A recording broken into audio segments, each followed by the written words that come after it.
right, as you're coming in, the rest of you are coming in. I'm John Paul. I'm the Peter Paul and Elizabeth Hagen Professor of History at United Lutheran Seminary in Philadelphia and Gettysburg, and I'm the author of Fethullah Gulen, A Life of Hizmet, Why a Muslim Scholar in Pennsylvania Matters to the World. And I'm delighted to be here to moderate our second session.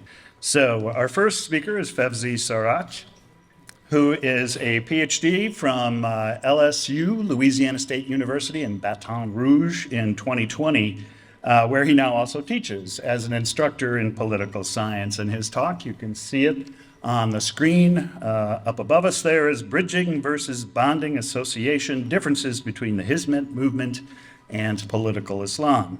So welcome everybody. I hope I can explain well my presentation. Let me start with a statement. The presentation is part of a bigger project.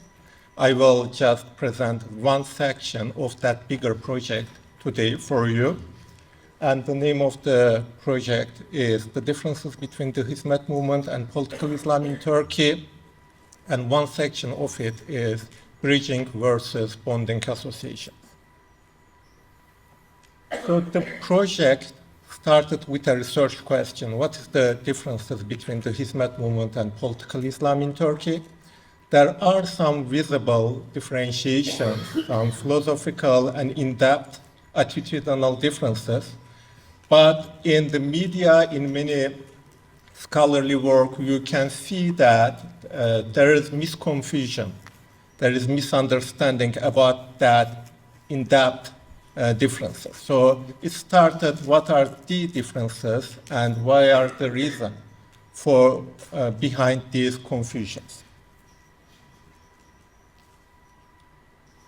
So let me start with a brief literature review, what is in political science literature in terms of social movement and the different attitudes of social movements.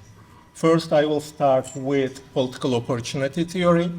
In this theory, political opportunities and constraints are the main reason behind the attitudes of social movements.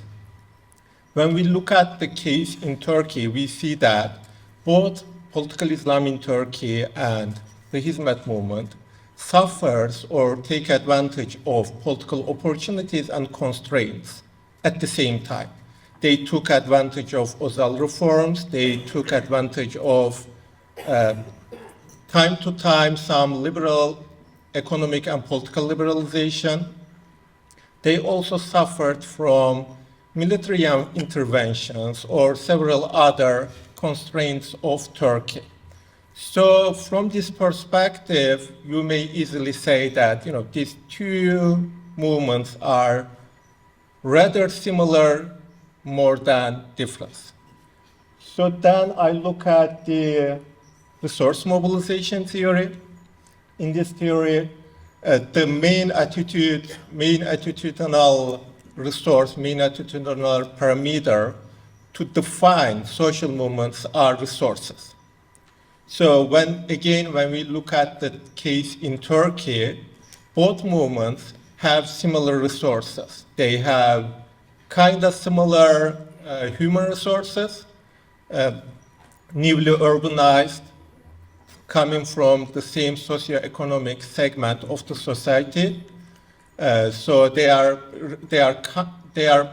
sort of conservative in many ways, and they also use religion as the primary resource to activate these human resources.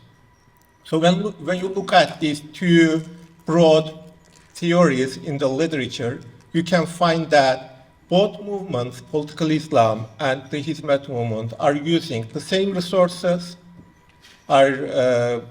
use the same religion as a parameter to activate the people, and also faced with similar political opportunities or constraints. So an outsider can easily misunderstand and confuse these two movements. Because of that reason, in Western media, we can find many many articles explaining, yeah, these two movements are very similar, but in case they are philosophically very different. And I also want to introduce another business theory, basically, competition-based business theories. So these two literature, two broad social movement theories cannot explain the differences between these two movements. So many Western or even the people, the scholars in Turkey try to explain the attitudinal differences between Hizmet movement and political Islam with competition-based business theories. They say that, yes, they have to speak with the same resource, they faced with same political opportunities and constraints. So strategically, they should be different because of the competition. But they forget that these competition-based theories are for limited time period. A movement cannot act strategically for a long time. But the differences between Hizmet movement and political Islam are so in-depth and is not limited with an era. It is in the audience for a long time. So I try to explain what are the reasons and how we can explain these attitudinal differences. The first section was related to institutional and cultural differences. In comparative politics, there are two main schools, institutionalists and culturalists. So it is the base of comparative political literature. And though they, both movements, political Islam and Hizmet movement, depict the similar problems. They are trying to find solution for economy, for education, or educational problems of the newly urbanized conservative part of the society. They find different orientation for the solutions. One of them uses cultural solutions. The other political Islam uses more institutional solutions. I will skip this part because it was not part of today's presentation. We just submitted a paper related to that, and we revised the paper waiting for resubmission, basically. So I am skipping that part, coming to my main topic for today. So my second argument is they have dissimilar social capital. They create dissimilar social capital for the people, for their followers. So let me also introduce what is social capital and how it could be generated. Capital, as you may know, first used by Marx, and then conceptually was used from different scholars. So it represents the surplus, including investment, money, and resource. But later on, in the 80s, in sociology departments, the concept was used to represent some other things. So we can find that after 80s, in sociology departments, it was differentiated, categorized in 4 different capitals. Yes, financial capital is one of them, but also a society may have physical capabilities, physical capitals, and also human capital and social capital. So physical capital is your resources. You may have as a nation, you may have military, you may have natural resources. So it is also a capital. For human capital, your people is your capital. How the percentage of educated people, if you have good doctors, engineers, scholars, activists, politicians, they include your human capital. In addition to this, we also have social capital. So the trust among people, how people trust each other, it is called social capital. And social capital can be generated in 2 ways. with bonding associations and also bridging associations. So that trust can be generated via in-group associations, and also not just in-group association, in bridging association, it can be generated with out-of-group associations. And in my hypothesis, I will focus on the last part, that social capital and how Hizmet movement and political Islam generate social capital to solve the problems. So when I observe these two social movements, I see that political Islam generally generate bonding social capital. So they focus on in-group associations, but Hizmet movement is more into bridging association, create that base for their social capital. Let me how I come to that observational conclusion. Basically, there are four theoretical bases behind this observation. First, the nature of politics in emerging democracies. There is a whole literature in political science called democratic peace theory, and in a subfield, many scholars can easily support with data and say that, argue that in emerging democracies, or emerging democracies are more conflict prone compared to mature democracies and also authoritarian countries.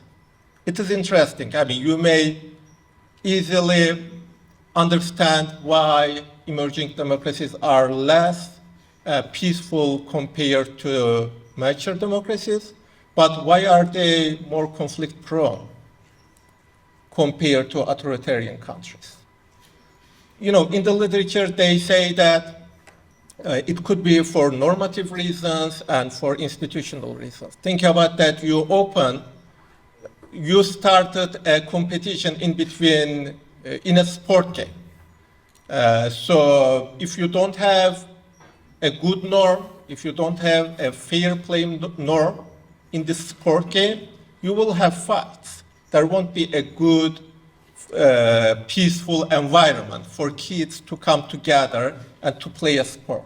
Or you may not have, clearly defined rules. So you may not even have a referee. So this open environment may create another conflict for the people, for the students playing that game. And in Turkey is absolutely is an emerging democracy.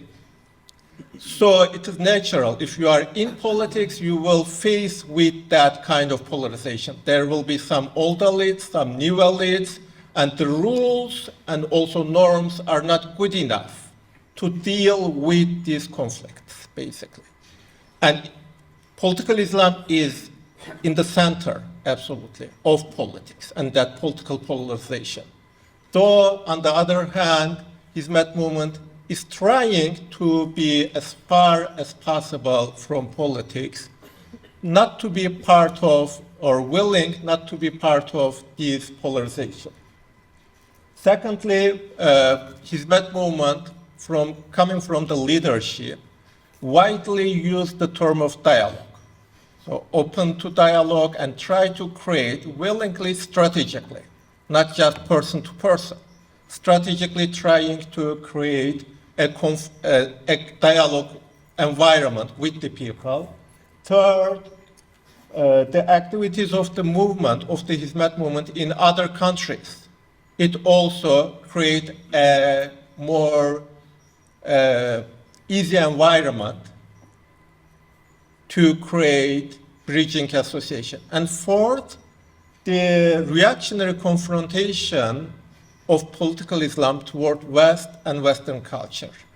Many political Islamists, not in Turkey, I'm talking about other political Islamists around the world, their ideas have evolved, their ideas have evolved during the years and became more aggressive toward West and Western culture.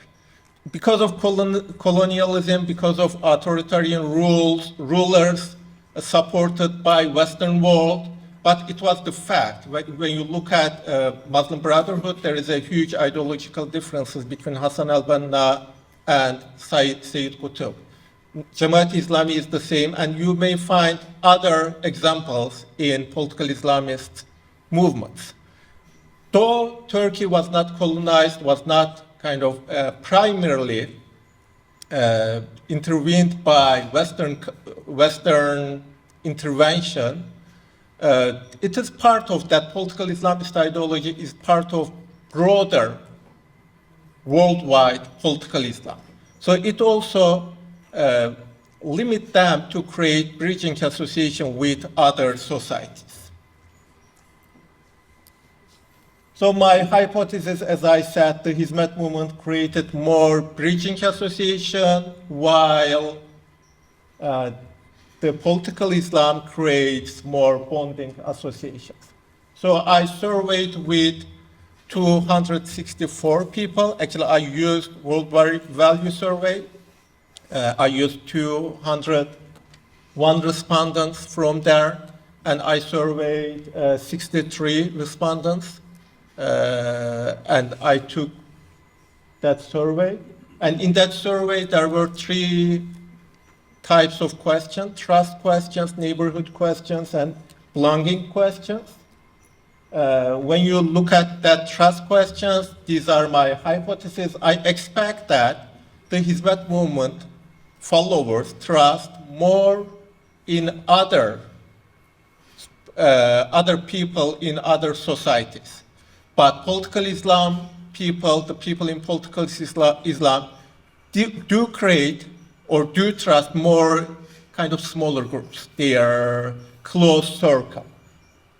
And when I get the results, kind of, it is an academic table, but 1 asterisk show it is significant, 2 asterisks it is medium level significant, and 3 asterisks at the end shows it is highly significant.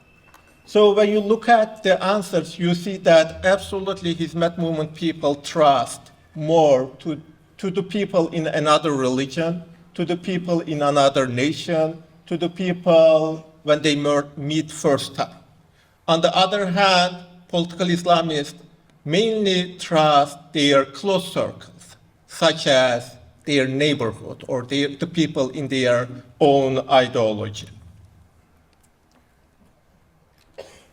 And the second set of questions about neighborhood, do you like to live or to be a neighbor with others? So there are too many questions related to that in World Value Survey.